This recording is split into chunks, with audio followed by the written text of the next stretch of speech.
Nous allons parler de l'entrée triomphante de Jésus-Christ à Jérusalem. L'entrée triomphante. Nous avons Matthieu 21, 1 à 11. Et puis, on va revenir aussi à l'Ancien Testament. Nous allons lire Zacharie 9, 9 à 10. Matthieu 21. Lorsqu'ils s'approchèrent de Jérusalem et qu'ils firent arriver, mettez-vous debout s'il vous plaît, à Bethphagée, vers le mont des Oliviers, Jésus envoya 2 disciples en leur disant: allez au village qui est devant vous. Vous trouverez aussitôt une ânesse attachée et un anneau avec elle. Détachez-les et amenez-les-moi. Si quelqu'un vous dit quelque chose, vous répondrez: le Seigneur en a besoin. Et à l'instant, il les laissa aller. Or, ce qui arriva, afin qu'ils accomplissent la parole du prophète: dites à la fille de Sion, voici que ton roi vient à toi, plein de douceur, et monté sur une ânesse, sur un anneau, le petit d'une bête de somme. Les disciples allèrent et firent ce que Jésus leur avait ordonné. Ils emmenèrent l'ânesse et l'anneau, mirent sur eux leurs vêtements et le firent asseoir dessus. La plupart des gens de la foule étendirent leurs vêtements sur les chemins et d'autres coupèrent des branches aux arbres et les étendirent sur les chemins. Le foule précédait et suivait Jésus en criant: Hosanna au fils de David, béni soit celui qui vient au nom du Seigneur. Hosanna dans le lieu très haut. Lorsqu'il entra dans Jérusalem, toute la ville fit un émoi et l'on disait: qui est celui-ci? Les foules répondaient: c'est Jésus le prophète de Nazareth en Galilée. C'est Jésus. Gloire à Dieu. Alléluia. Nous prenons Zacharie. Rapidement, Zacharie. Chapitre 9, 9 à 10, dit ceci: sois transporté d'allégresse, fille de Sion, lanceur de clameurs, fille de Jérusalem, voici ton roi, il vient à toi, et il est juste et victorieux. Il est humble, monté sur une âne, sur un anneau, le petit d'une ânesse. Je retrancherai d'Éphraïm les chars et de Jérusalem les chevaux. Les arcs de guerre seront retranchés et il parlera de paix aux nations et sa domination s'étendra d'une mer à l'autre, depuis le fleuve jusqu'aux extrémités de la terre. Parole du Seigneur. On peut se mettre. Gloire à Dieu en acclamant le Seigneur. Gloire à Jésus.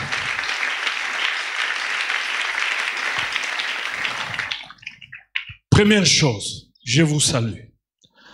Dans le nom puissant de Jésus. Vous qui êtes sur place, au chapiteau, et vous qui nous suivez en ligne.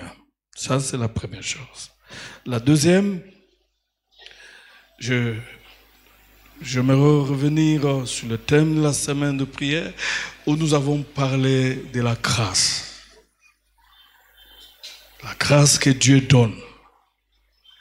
Tu dois louer le Seigneur à chaque instant parce que tu as été sauvé. Louer le Seigneur parce que tu es un vrai chrétien. Mène pas une vie de mélange. C'est aussi une grâce. Parce que même la repentance est une grâce. Ils sont nombreux et on parle, ils entendent, mais ils ne se repentent pas. Ils sont toujours là. Même ce matin, ils sont là. Ils reviennent sur les mêmes choses. Nous avons dit que la grâce de Dieu ne s'arrête pas à la conversion. Elle nous accompagne tout au long de notre existence. Elle est toujours là, elle est toujours disponible. La grâce. Quand vous avez trouvé grâce aux yeux de Dieu, il touche aussi les hommes et les femmes pour que vous puissiez trouver grâce aux yeux des hommes et des femmes. Et c'était formidable. Formidable. Dieu place sur notre chemin des hommes et des femmes qui peuvent nous aider.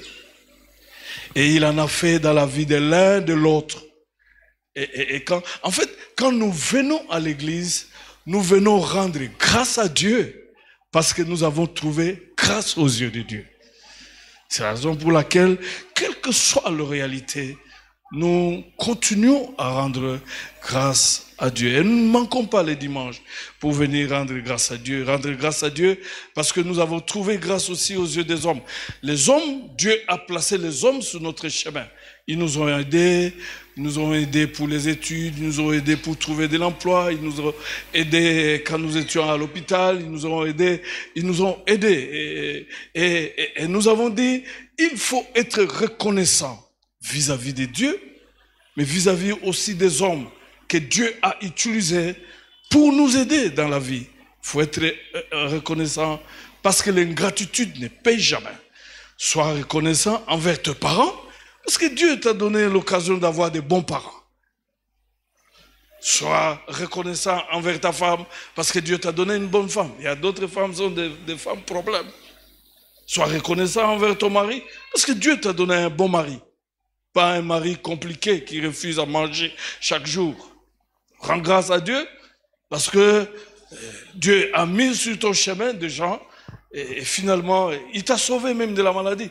Les gens sont morts de cette maladie, mais toi, tu es sorti vivant, tu es en bonne santé. Sois reconnaissant envers Dieu parce que tu étais entré au coma, mais tu en es sorti. C'était le chemin de non-retour pour les autres, mais pas pour toi. Sois reconnaissant envers l'Éternel. Et donc, quand nous venons à l'église, nous venons finalement exprimer notre gratitude parce que nous avons trouvé grâce aux yeux de Dieu et aux yeux des hommes. Est-ce qu'on peut s'élever, acclamer le Seigneur pour cela? Tu acclames le Seigneur. Oui, tu as trouvé grâce. Gloire à Dieu. Tu as été aidé. Gloire à Dieu. Tu as été aidé par quelqu'un. Gloire à Dieu. Tu as été aidé. Loue le Seigneur. Gloire à Dieu. Gloire à Dieu. Oh, alléluia. Loue le Seigneur. Parce que ta mère t'a mis au monde. Il s'est en fou de planning familial. Il t'a mis au monde. Loue le Seigneur. Gloire à Dieu. Il faut être reconnaissant. On peut se mettre. La troisième chose, nous avons dit le dimanche que si chacun de nous respectait son engagement à partir de ce mois d'avril, chaque fin du mois, nous aurons au moins 110 000 $. Là, je parle de la construction. 110 000. Et à la fin de l'année, nous aurons 1 million. Et si Dieu est avec nous, et il sera avec nous, dans 4 ans ou 5 ans, nous terminons le temple. Alléluia. Moi, je prie pour cela. Mais il me semble qu'ils sont nombreux qui ne se sont pas engagés. Dieu, il n'est pas compliqué. Et une des façons d'exprimer notre reconnaissance, c'est aussi de lui construire la maison. Ils ne se sont pas engagés de telle enseigne que finalement, tous ceux qui se sont engagés, tout calcul fait, c'est seulement 15 000 par mois. Au lieu de 110 000, c'est 15 000, c'est trop peu. Si tu es là, tu t'es pas engagé, engage-toi. Tu t'engages devant Dieu, pas devant les hommes. Parce que nous avons dit que c'est dans une année, on nous a accordé le crédit de 380 000 $. Mais dans une année, nous pouvons rembourser cela parce que dans une année, nous aurons 1 100 000 $. C'est de loin, plus que les 380 000 $. Alléluia. S'il y a de ceux qui ne se sont pas engagés, vous pouvez vous manifester et puis le protocole va vous remettre le bon.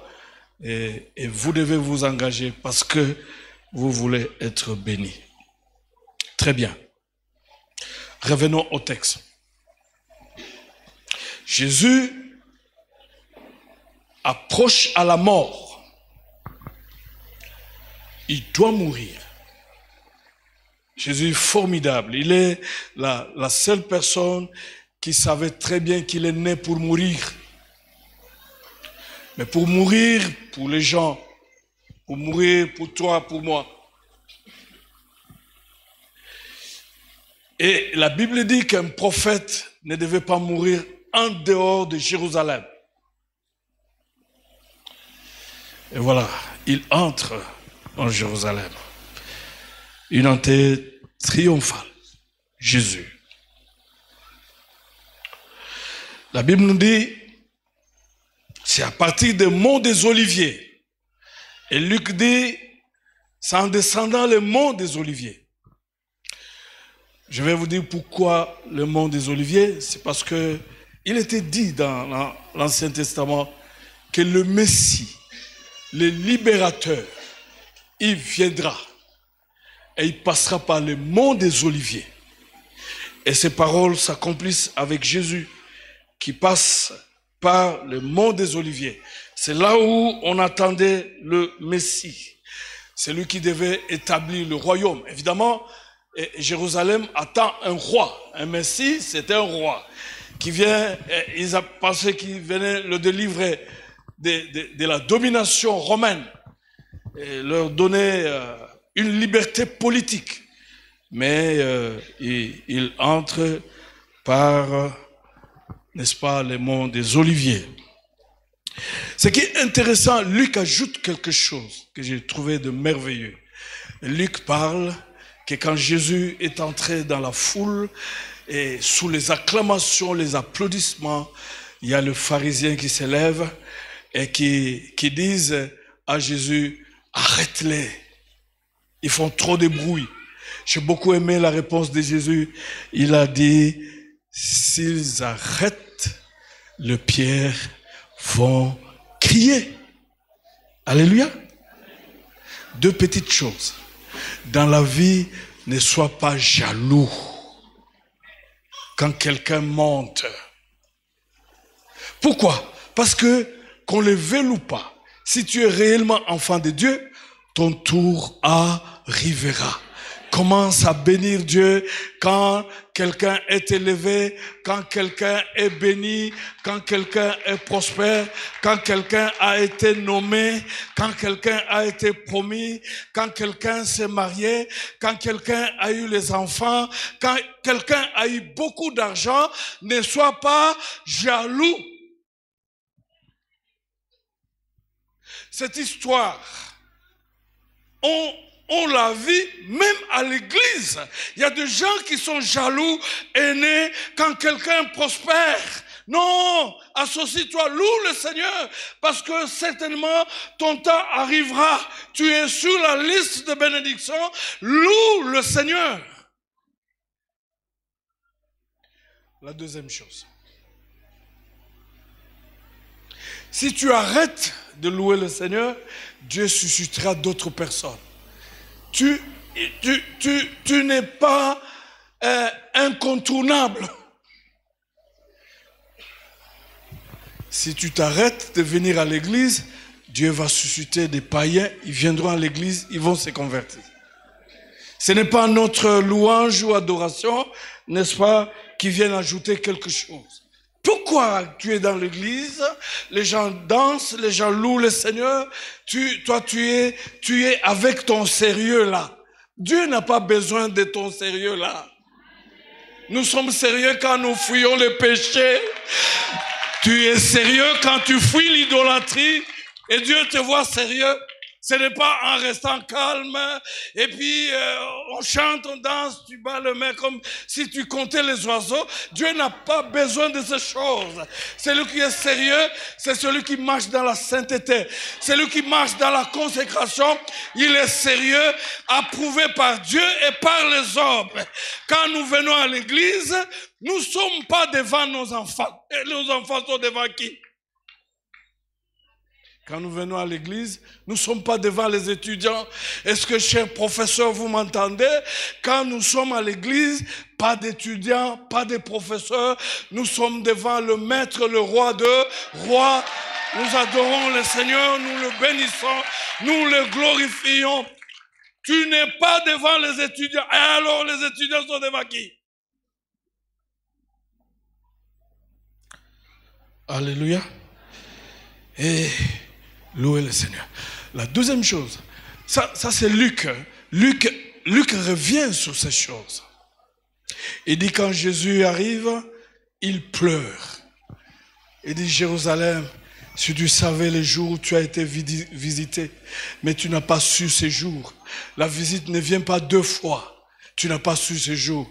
Et maintenant, toute la grâce t'est ravie. La visite ne vient pas 2 fois. Jésus a pleuré 3 fois. Il a pleuré à l'entrée de Jérusalem à cause de l'incrédulité des Juifs. Pourquoi, frère, tu restes incrédule? On parle, le Saint-Esprit parle. Aujourd'hui à l'église, laisse le péché. Laisse de courir derrière les femmes d'autrui. Laisse de courir derrière les hommes, les maris d'autrui. Et l'autrui pleure à cause de toi.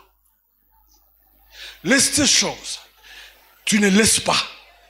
Tu continues.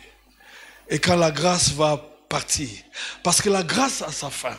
La grâce a sa fin quand tu persistes dans l'incrédulité. Il a dit aux Juifs que je suis en train de pleurer. Je suis en train de pleurer parce que vous ne verrez plus cette grâce. Et à l'an 70, Israël a connu. Israël était chassé, allé à la dispersion. Parce que s'il n'y a plus de grâce, il n'y a plus rien. Pourquoi tu fermes ton cœur? Tu es toujours dans ces choses. Tu es toujours dans le fétiche, tu es toujours dans l'idolâtrie, tu es toujours dans l'occultisme, tu es toujours dans ces choses. Et le jour où la grâce te sera échappée, et fini, il ne restera plus rien. Parce qu'en dehors de la grâce, il n'y a plus rien. Dieu, il est le Dieu de grâce, mais cette grâce peut prendre fin. Cette grâce n'a rien à voir avec le fait de venir à l'église. Parce que quand nous venons à l'église, Dieu ne voit pas ce qui frappe aux yeux. Il voit ce qui est dans ton cœur. Pendant que nous sommes là, lui, moi je te vois, tu es bien habillé. Tu es formidable, tu es présentable, je vois la chevelure, mais Dieu ne voit pas ça. Dieu voit est-ce que ton cœur est propre. Jésus a dit à Israël, je regrette, et il a même pleuré. La deuxième fois que Jésus a pleuré, c'est devant la tombe de Lazare. Et là aussi, c'est à cause de l'incrédulité de Marie et de Marthe. L'incrédulité fait mal à Dieu. L'incrédulité. Et la dernière fois où Jésus a pleuré, c'était à la croix. Jésus a pleuré à la croix. Vous savez, quand tu es incrédule, quand tu vis dans le péché, c'est comme si tu cherchais que Jésus retourne encore à la croix. Si c'est moi, je ne retourne plus. Et il ne retournera plus. Parce qu'il a souffert, il a pleuré. Et c'est à la croix qu'il a lâché la grâce de Dieu. Aujourd'hui, si tu entends sa voix, n'endurcis plus ton cœur. Ouvre ton cœur parce que le pardon est auprès de Dieu. Gloire à Dieu. Rentrons dans le texte. Mont des Oliviers, en fait, c'est parce que c'est par là que Jésus, le Messie, devait venir pour sauver Israël. Et Jésus entre par le mont des Oliviers et par le mont des Oliviers. Gloire à Dieu. Jésus inaugure officiellement qu'il est Messie, qu'il est le roi. Et il entre. Il entre. Et bien voilà, il entre assis sur une ânesse. Une ânesse, Matthieu parle d'un âne et Luc parle d'ânesse. Une ânesse, symbole de douceur, symbole d'humilité. Symbole de douceur, symbole d'humilité. Il est humble, il est doux. C'est la raison pour laquelle la Bible dit dans Matthieu 11, 29 à 30, que venez à moi, vous tous qui êtes fatigués et chargés, moi je vous donnerai du repos, car je suis doux et humble de cœur. Un roi doux et humble. Un roi doux et humble. Sur l'ânesse, parce que il ne vient pas pour le jugement, il vient pour annoncer la paix. La paix. Je l'ai dit au premier culte, il n'y a pas de magasin où on vend la paix. Il n'y a pas de supermarché où on vend la paix. Aucune armée ne peut apporter la paix. La paix, c'est Jésus-Christ. Il dit, je vous donne la paix. Je vous laisse ma paix. La paix est plus qu'un concept. La paix. Il donne la paix. Si vous n'avez pas Jésus, vous n'avez pas la paix. Peu importe votre statut, peu importe vos comptes en banque, si vous n'avez pas Jésus, vous n'avez pas la paix. Et la Bible dit, il n'y a pas de paix pour le méchant. Si vous n'avez pas Jésus, même si vous venez chaque dimanche à l'église, vous n'aurez jamais la paix. La paix, c'est quand vous ouvrez votre cœur pour que Jésus entre. Comme il entre à Jérusalem, Jésus assis sur l'ânesse. C'est pour apporter la paix. La paix. Et nous en avons besoin. Même Poutine a besoin de la paix, mais il ne sait pas que la paix se trouve à Jésus-Christ. Ce n'est pas derrière les armes. La paix. Autre chose, ce sont les branches. La Bible dit, il avance et sous les acclamations, les gens coupent des branches et même les habits. En fait, c'était le signe d'honneur à un conquérant. Celui qui avait conquis, on lui faisait honneur. On jetait des branches. C'est la raison pour laquelle, même jusqu'à ce jour, tout autour de Jérusalem, il y a des palmiers. On doit couper les branches, ainsi de suite. On jetait les branches. On mettait le tapis, les habits. Symbole d'honneur à celui qui a conquis. Je le dis, que même en Israël, cette pratique avait commencé depuis longtemps.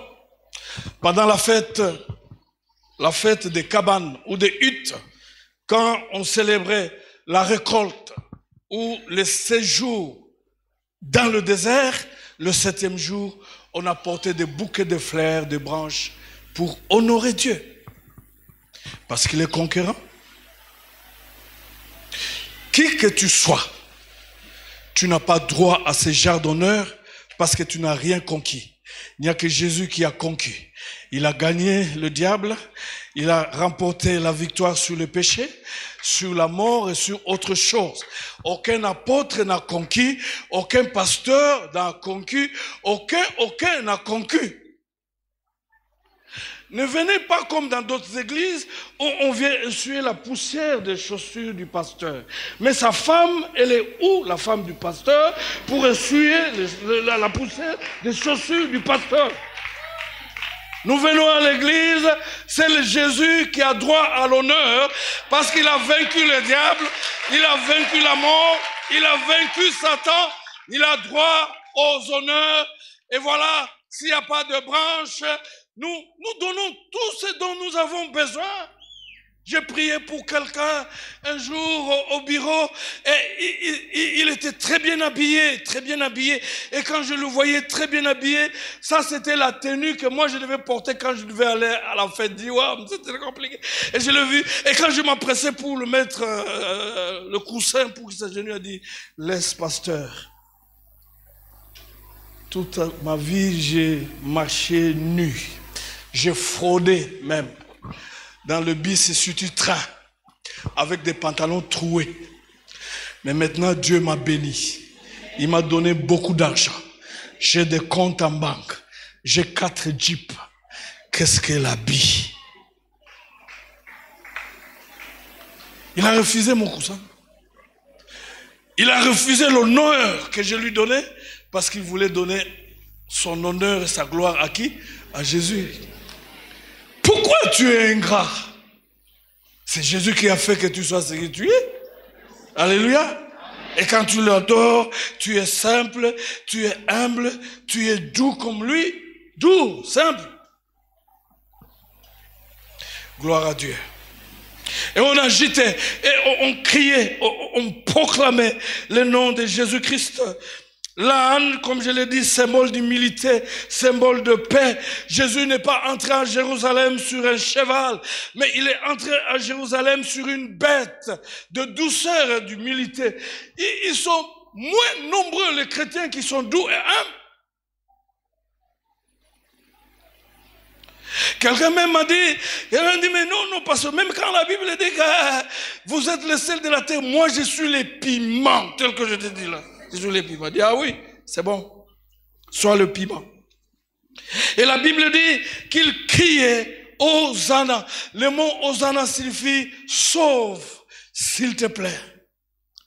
C'est quand nous venons à l'église, nous venons crier Hosanna, nous voulons crier louange à Dieu, mais nous voulons dire Dieu sauve. Tu m'as sauvé du péché, tu peux me sauver de la maladie, tu peux me sauver de la pauvreté, tu peux me sauver de toutes ces choses, tu peux me sauver de liens, de puissances démoniaques. Hosanna, Hosanna, et crier Hosanna, parce que le roi a fait son entrée en Israël, le roi conquérant. Le roi conquérant, Hosanna, Hosanna, sauve. Nous t'en prions, sauve, s'il te plaît. Je vais terminer par 2 ou 3 petites choses. La première, il envoie les 2 disciples. Il leur dit, vous trouverez une ânesse attachée. Détachez l'ânesse et amenez-le-moi. Ça, c'est la première chose. Combien qui sont à l'église, ils prient, mais ils sont liés. Dieu ne peut pas t'utiliser. Même si tu sers le Seigneur dans la commission des papas, commission des mamans, Dieu n'a pas laissé même de commission. Tu es un activiste. Si tu veux être puissant dans le ministère, tu veux être un prédicateur puissant, tu veux être puissant, tu prêches, tu pries, les gens sont libérés. Toi-même d'abord, tu dois être détaché. Jésus ne pouvait pas monter sur une ânesse qui était encore liée. Tu es lié dans le péché, tu es lié dans l'hypocrisie, tu es lié dans toutes sortes de péchés, tu es lié dans l'impudicité, tu es lié dans le commérage, tu es lié dans le vol, tu es lié dans le tribalisme, tu es lié dans tous ces genres de choses. Mais quand tu viens à l'église, tu viens plaire à qui? Tu ne plais jamais à Dieu et Jésus ne t'utilisera jamais. Tu es un activiste. Jésus a besoin de serviteurs. Avant de monter sur l'ânesse, il a dit détachez-les. Le vrai serviteur dans l'église passe par la croix. Il passe par la délivrance. Quand ils sont libres du péché, libres de l'idolâtrie, c'est alors que Jésus, il peut les utiliser. Je trouvais des gens, oh non, moi je suis lié avec l'impudicité, il faut que je me marie. Je le regardais et dis, mais il y a des mariés qui ont 3, 4 femmes. Quand tu n'as pas été libéré, le péché reste. Tu dois être libéré. Qu'est-ce qui t'attache encore au diable?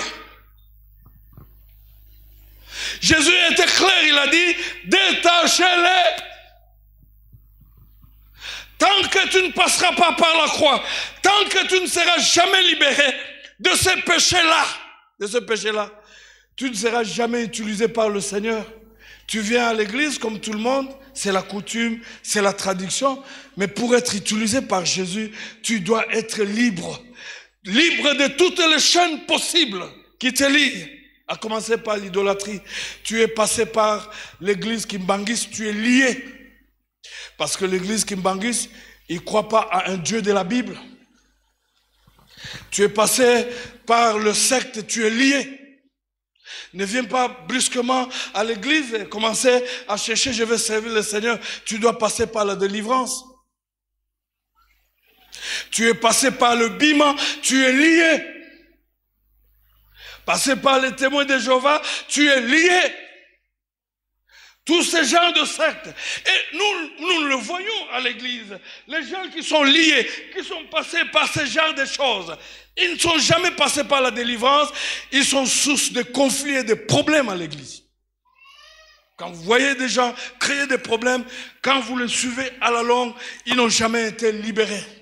Ils n'ont jamais été libérés dans leurs émotions, dans leurs passions, dans leurs sentiments.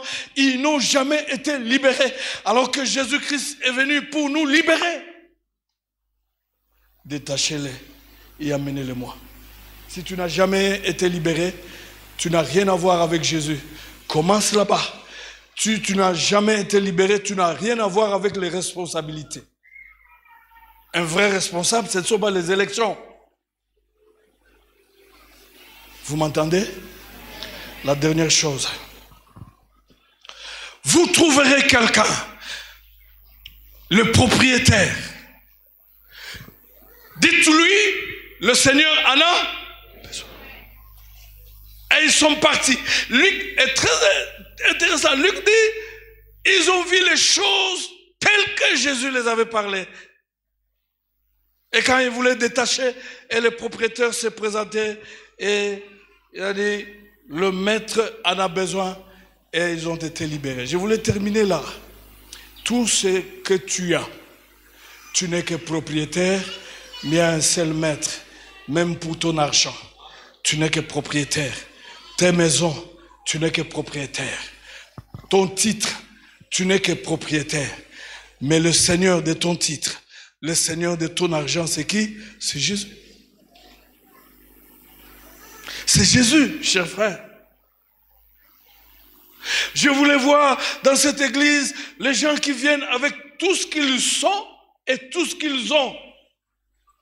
En guise de reconnaissance que c'est le Seigneur. Moi, je ne suis que propriétaire. Je ne suis que gérant. Parce que Dieu pouvait donner de l'argent à n'importe qui. Il pouvait donner le titre à n'importe qui. Moi, je connais des gens qui ont été brillants, intelligents, qui ont terminé ici, qui ne travaillent même pas. Ils ont fait 10, 15 ans. Qu'est-ce que tu as fait pour travailler? Je connais des gens brillants, intelligents, qui n'ont pas eu la grâce pour que quelqu'un leur paye les études universitaires. Ils vendent de la chikwang. Qu'est-ce que tu as fait? Tu n'es que propriétaire, tu n'es que gestionnaire, mais le Seigneur, le maître de toutes ces choses, de ce que tu es, de ce que tu possèdes, c'est qui? C'est Jésus-Christ. C'est la raison pour laquelle la Bible dit, nous allons rendre compte à Dieu. Dans peu de temps, nous rendrons compte, parce que Jésus revient, nous rendrons compte de la manière dont nous avons géré notre corps. Nous rendrons compte. Voyez-vous? Si nous ne sommes pas maîtres de notre souffle, qui est le maître de notre souffle? C'est Jésus. Nous rendrons compte. C'est la raison pour laquelle il faut bien gérer son corps, il faut bien gérer sa vie, il faut bien gérer ses avoirs, il faut bien gérer ses comptes en banque, parce que même tes enfants, tu n'es que propriétaire, mais le Seigneur c'est qui? C'est Jésus. Levez-vous, nous voulons prier.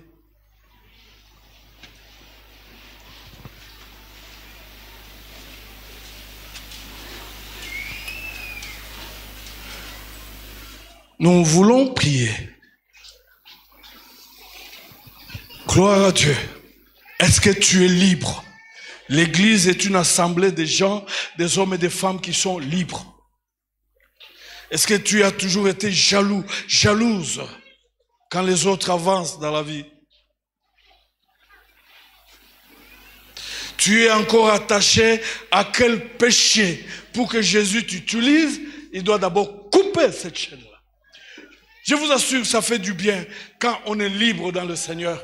Quand on n'est pas libre dans le Seigneur, on est malheureux. On mène toujours une vie de culpabilité, qui n'a sans sens. Alors que Jésus est venu pour libérer tout ce qui était lié. Il a commencé avec cette ânesse, symbole de la délivrance. Gloire à Dieu. Est-ce que tu as la paix? Est-ce que tu as la paix? Parce que le prince de paix, il est là. Il s'appelle Jésus. C'est quand il entre dans ton cœur, quand il entre dans ta vie, quand il entre dans tes affaires, quand il entre dans tes projets, c'est alors que tu as la paix. Il a la paix. Et il donne la vraie paix. Levons nos mains, commençons à prier le Seigneur.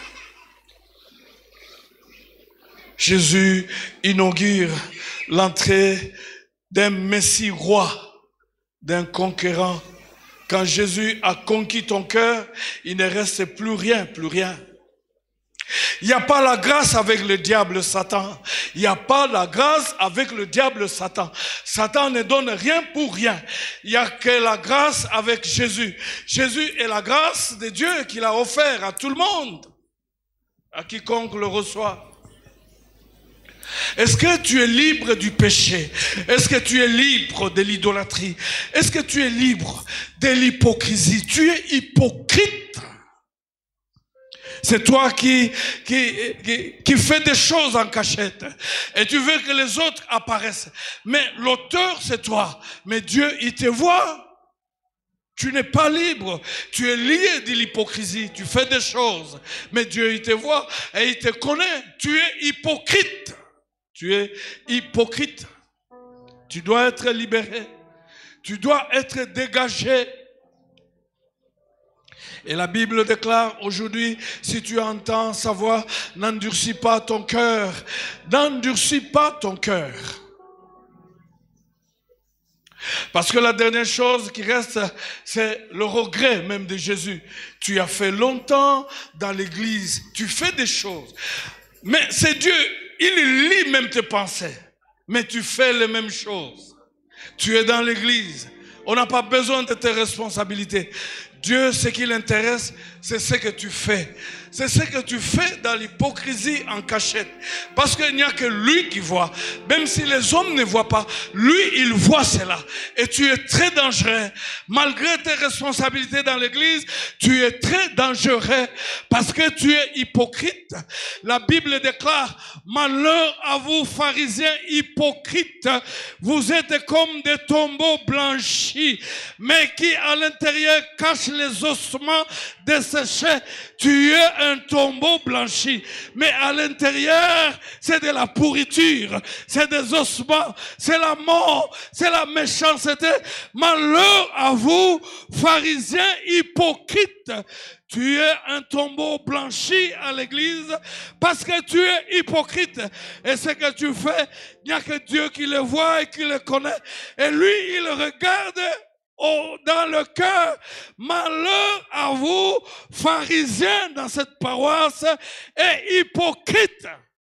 Et vous avez fait longtemps avec l'hypocrisie.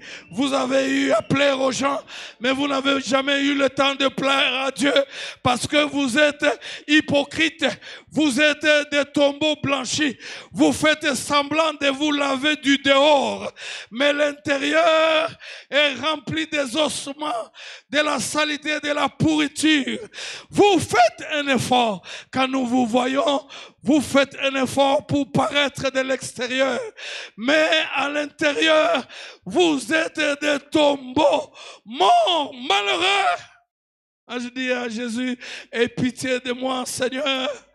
Aie pitié de moi, que je sois du dehors, c'est que je suis au-dedans. Parce que toi, ce qui t'intéresse, c'est ce qui est au-dedans, Seigneur. Au-dedans. Gloire à Dieu. Gloire au Seigneur. Nous bénissons Jésus, tu es merveilleux. Levons nos mains, Seigneur. Dites à Jésus, je t'appartiens. Je ne suis que propriétaire. Mes enfants t'appartiennent. Mes comptes en banque t'appartiennent. C'est toi le Seigneur. Gloire à Dieu. Quand le propriétaire te dira, qu'est-ce que vous faites? Dites-lui, le Seigneur en a besoin. Je voulais dire ce matin, le Seigneur a besoin de toi. Le Seigneur a besoin de toi. Gloire à Jésus. Le Seigneur a besoin de toi. Tel que tu es, le Seigneur a besoin de toi. Je voulais mettre en garde tous les démons de réclamation qui réclament ta vie, qui réclament ta longévité, qui réclament ton mariage, qui réclament tes richesses. Mais je voulais le mettre en garde pour dire, Jésus aussi le réclame. Jésus le réclame, tels qu'ils sont là ce matin. Jésus le réclame. Jésus réclame leur santé. Jésus le réclame. Il le réclame avec leur famille. Il le réclame. Jésus le réclame. Je te mets en garde, démon de réclamation, parce que Jésus s'est levé, il le réclame. Tu vas lever ta voix, dire au Seigneur, je t'appartiens. Je me donne à toi tel que je suis, avec mon statut. Je me donne à toi tel que je suis, avec ma famille. Je me donne à toi tel que je suis, avec ma beauté. Je me donne à toi tel que je suis, avec mes avoirs, avec mon argent, avec mon emploi. Je me donne à toi. Je me donne à toi tel que je suis. Parce que tu as besoin de moi. Je me donne à toi. Swangae, Swangae, Swangae, Yesu, Swangae, Swanga, Swangae, Swangae, Swangae, Swangae, Swanga, Swanga, Swanga, oh Swanga, Swanga, Swanga, Namikabie. Dis au Seigneur, détache-moi, libère-moi, je veux être libre. Seul, je ne suis rien. Il faut que ce lien avec le monde des ténèbres, ce lien avec le monde des ténèbres doit être coupé maintenant dans le nom puissant de Jésus. Ce lien avec le péché doit être coupé. Ce lien avec l'idolâtrie doit être coupé maintenant dans le nom puissant de Jésus. Loko la beka ya motuya.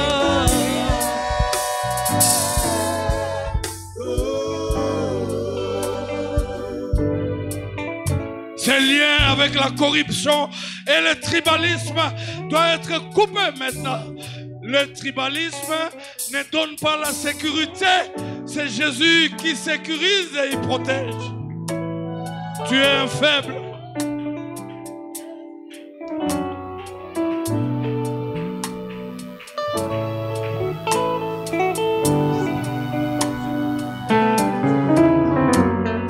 Est-ce qu'on peut acclamer le Seigneur? Gloire à Dieu. Gloire à Dieu. Le Congo, le secours nous viendra de l'Éternel qui a créé le ciel et la terre. Le secours nous viendra de l'Éternel. Oh Seigneur, viens au secours du Congo, le Dieu de la délivrance, le Dieu qui arrête la guerre jusqu'aux extrémités de la terre. C'est lui qui vient au secours de ceux qui sont forts, mais aussi de ceux qui sont faibles. De ceux qui sont forts et de ceux qui sont faibles. Que l'homme ne dit pas que je l'ai vaincu. Que les hommes ne disent pas qu'ils ont vaincu le Congo. Nous prions pour le Congo. Dieu, viens à notre secours.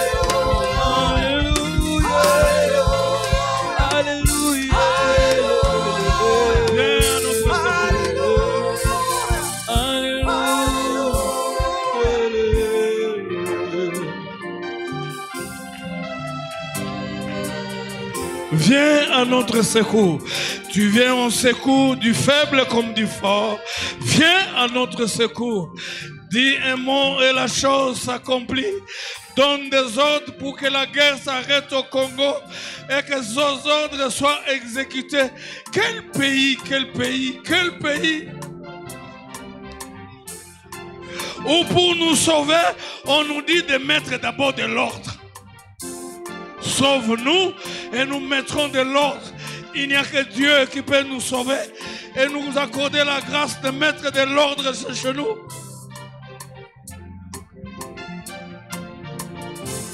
Le Congo ne tombera pas. Le Congo ne tombera pas. Le Congo ne tombera pas. Le Congo ne tombera pas. Nous élevons Dieu au Congo.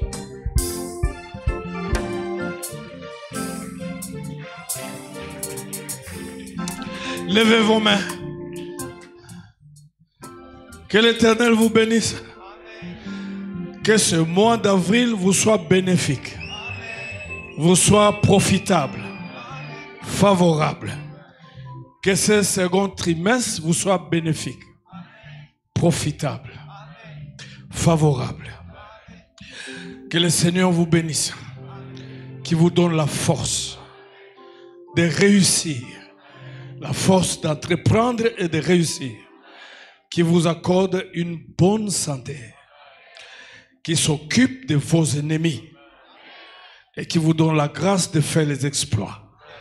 Qui vous ouvre les portes fermées. Qui vous accorde la paix. Vivez longtemps et heureux. Vivez longtemps et heureux. Que l'Éternel vous protège. Qu'il vous protège. Qu'il vous protège. À cause de Jésus. Et au nom de Jésus. Amen. Bon dimanche, bon dimanche, bon dimanche.